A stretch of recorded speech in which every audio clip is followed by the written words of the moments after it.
असां शुरू खां वठी करे प्रोबेबिलिटी यानी इम्कान जे बारे में ईअं पढ़ंदा पिया अचूं त प्रोबेबिलिटी कंहिं बि इवेंट ए जी बराबरि हूंदी आहे त उन जे थियण जो केतिरा परसेंट चांस आहे।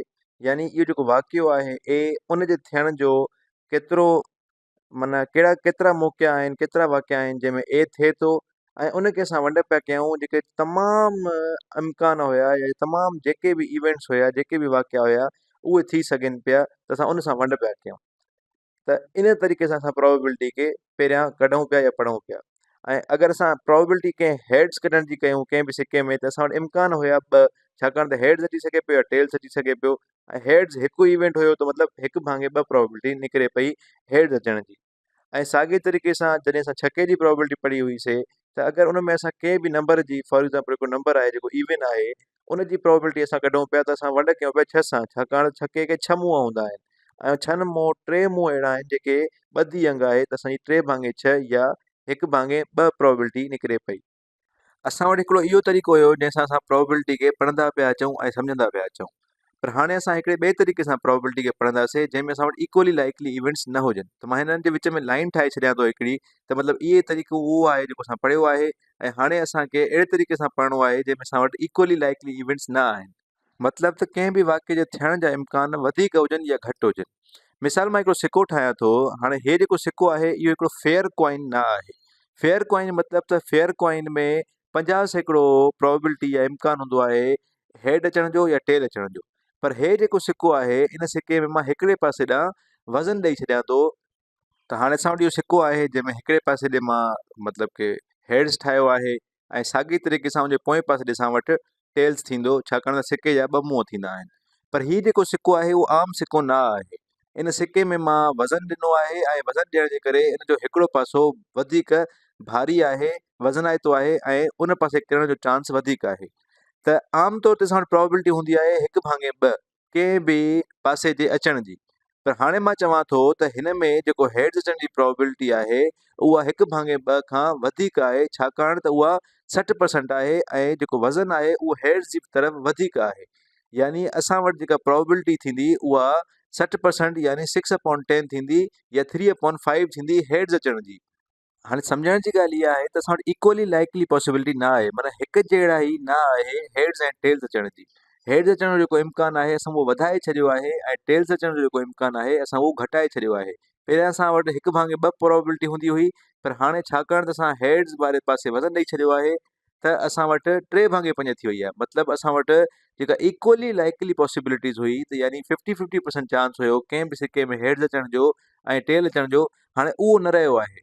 ऐं असां कंहिं बि वाक़िए जे थियण जो जेको इम्कान आहे उहो तब्दील करे छॾियो आहे। ऐं हिन में असां जेको हेड्स आहे उनखे असां 60% करे छॾियो आहे।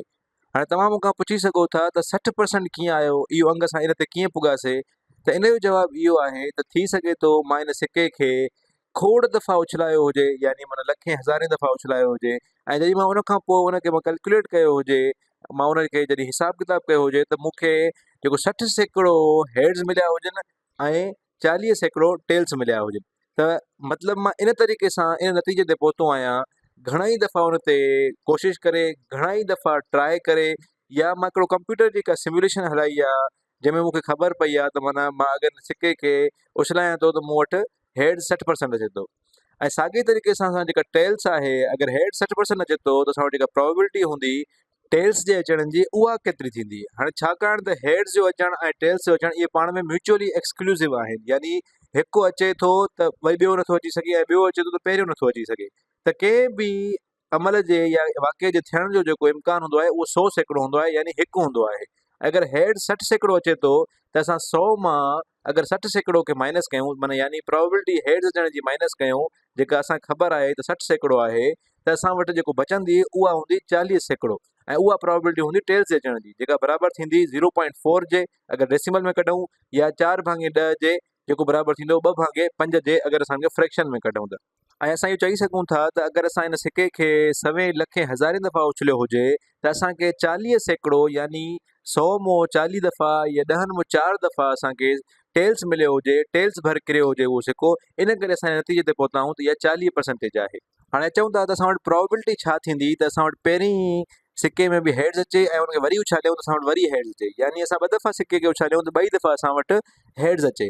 हाणे छाकाणि त असां वटि उहो सिको आहे जेको सही न आहे ऐं उन में हेड्स अचण जी प्रोबेबिलिटी वधीक आहे, त इन में असांजी जेका प्रोबेबिलिटी थींदी हेड्स जी पहिरें में अचण जी ऐं हेड्स अचण जी ॿिए सिके में पाण में ज़र्ब थी वेंदियूं।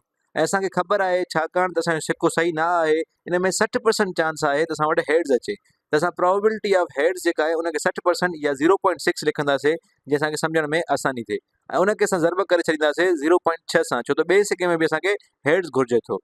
ऐं 0.6 खे अगरि असां 0.6 सां ज़र्ब कयूं त हाणे हिते तव्हां ॾिसो त इहो जेको 0.6 आहे उहो जॾहिं 0.6 सां ज़र्ब थिए थो त विच में डेसिमल आहे, ऐं जॾहिं असां ॿिनि डेसिमल वारे अङनि खे पाण में ज़र्ब कंदा आहियूं त डेसिमल खां सॼे पासे ते जेको अंग हूंदो आहे, हिकिड़ो मथे आहे 0.6 ऐं हिकिड़ो हेठि आहे 0.6, त असां ॿिनि अङनि खां पोइ हेठि डेसिमल ॾींदासीं।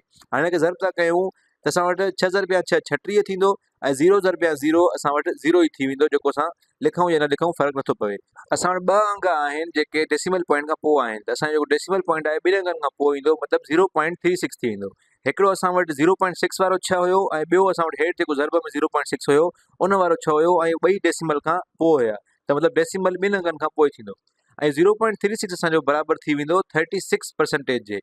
अगरि असां हिनखे 100 सां ज़र्ब करे रखूं त असांखे जेका परसेंटेज आहे 2 दफ़ा हेड्स अचण जी उहा 36% आहे।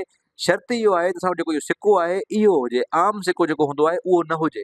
इन सिके में जंहिंमें हेड्स अचण जो चांस 60% आहे, उन में 2 दफ़ा हेड्स अचण जो चांस 36% आहे। हाणे अचो त प्रोबेबिलिटी कढूं था त अगरि असां हिन सिके खे 3 दफ़ा उछलायूं ऐं असां वटि पहिरीं जेका उछाल आहे उन में असां वटि टेल्स अचे, ऐं ॿियों दफ़ो जॾहिं असां हुनखे उछलायूं त असां वटि हेड्स अचे, ऐं टियों दफ़ो वरी असां हुनखे उछलायूं त असां वटि टेल्स अचे। हाणे छाकाणि त इहे म्यूचुअली एक्सक्लूसिव इवेंट्स आहिनि, यानी हिकिड़े जे अचण सां ॿिए ते को बि असरु नथो पवे, त असांजे टिनिनि जी प्रोबेबिलिटी जेका आहे पाण में ज़र्ब थींदी। ऐं प्रोबेबिलिटी टेल अचण जी पहिरें सिके में घणी आहे, उहा आहे 40% यानी 0.4%। ऐं वरी साॻे ई तरीक़े सां प्रोबेबिलिटी हेड्स अचण जी जेका ॿी उछाल आहे, ॿियों दफ़ो असां सिके खे उछलायूं था, उहा ज़र्ब थी वेंदी पहिरीं प्रोबेबिलिटी सां। ऐं इन साॻे ई तरीक़े सां वरी प्रोबेबिलिटी टेल्स अचण जी 3 दफ़े में जॾहिं असां 3 दफ़ो सिके खे उछलायूं उहा बि ज़र्ब थी वेंदी इन्हनि सां। हाणे पहिरियों असां वटि प्रोबेबिलिटी आहे टेल्स अचण जी 0.4, ऐं हेड्स अचण जी जेका असां वटि प्रोबेबिलिटी आहे उहा आहे 60% यानी 0.6, त असां हिते लिखंदासीं 0.6। ऐं आख़िर में असांखे ख़बर आहे त टेल्स अचण जी जेका प्रोबेबिलिटी आहे उहा आहे 40% यानी 0.4।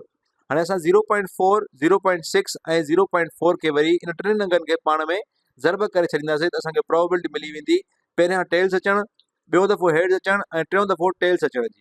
ऐं चओ त इन टिनिनि अङनि खे पाण में ज़र्ब था कयूं त पहिरियां असां 0.4 खे 0.6 सां ज़र्ब कयूं ऐं उनखे वरी 0.4 सां ज़र्ब कयूं त असांखे प्रोबेबिलिटी मिली वेंदी।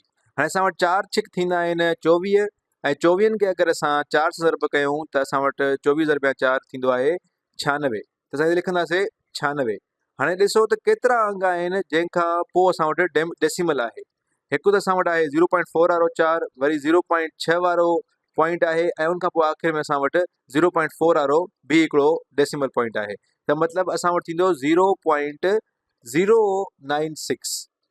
असां वटि जेका डेसिमल पॉइंट आहे उहा 3 अंगनि खां पोइ ईंदी, मतिलबु 0.096 असां वटि जवाबु ईंदो इन टिनिनि खे ज़र्ब करण सां। ऐं अगरि असां इन्हनि खे परसेंटेज में कन्वर्ट कयूं त असां वटि परसेंटेज थींदी 9.6%, त मतिलबु असां वटि 9.6% प्रोबेबिलिटी आहे अगरि असां सिके खे 3 दफ़ा उछलायूं ऐं असां वटि पहिरें दफ़े में टेल्स अचे, ॿिएं दफ़े में हेड्स अचे ऐं 3 दफ़े में टेल्स अचे, पर शर्त इहा आहे त इहो ई सिको हुजे, ॿियो न हुजे।